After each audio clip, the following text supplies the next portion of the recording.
আজকের কোশ্চেন বলছে এক চোর 200 মিটার দূরে একজন পুলিশকে দেখে ছুটতে শুরু করলো। মানে চোর এখানে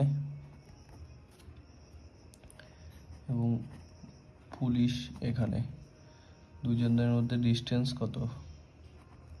200 মিটার। এবং চোরটি ছুটতে শুরু করলো এবং তার পেছন পেছন পুলিশটিও ছুটতে শুরু করে।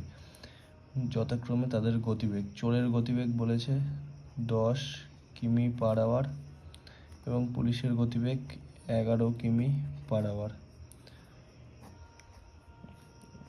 তো বলেছে 6 মিনিট পরে তাদের মধ্যে দূরত্ব কত মিটার হবে। তাহলে চোর এবং পুলিশের রিলেটিভ স্পিড কত হয়ে যাবে? 11 মাইনাস 10 সমান সমান 1 কিমি পার আওয়ার। রিলেটিভ স্পিড তাদের 1 কিমি পার আওয়ার, মানে 1 ঘন্টায় তারা 1 কিমি যাবে। কিন্তু যেহেতু এখানে মিটারে দেওয়া আছে 200 মিটার, তাহলে কিমি পার আওয়ারটাকে আমরা মিটার পার সেকেন্ডে বের করে নেব। 1 কিমি পার আওয়ারের সাথে 5/18 গুণ করে দেবো, তাহলে 5/18 মিটার পার সেকেন্ড হয়ে যাবে। এটা 5/18 মিটার পার সেকেন্ড। তাহলে 6 মিনিট পর তাদের মধ্যে দূরত্ব কত হবে? 6 মিনিটে তারা কত দূর যাবে? 5/18 ইন্টু 6 মিনিটটাকে সেকেন্ডে করে দেবো, তাহলে 6 ইন্টু 60। তাহলে 6 দিয়া 3 6 18, 3 কুড়ি 60,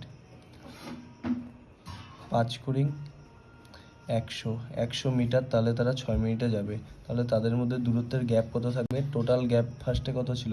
200 মিটার।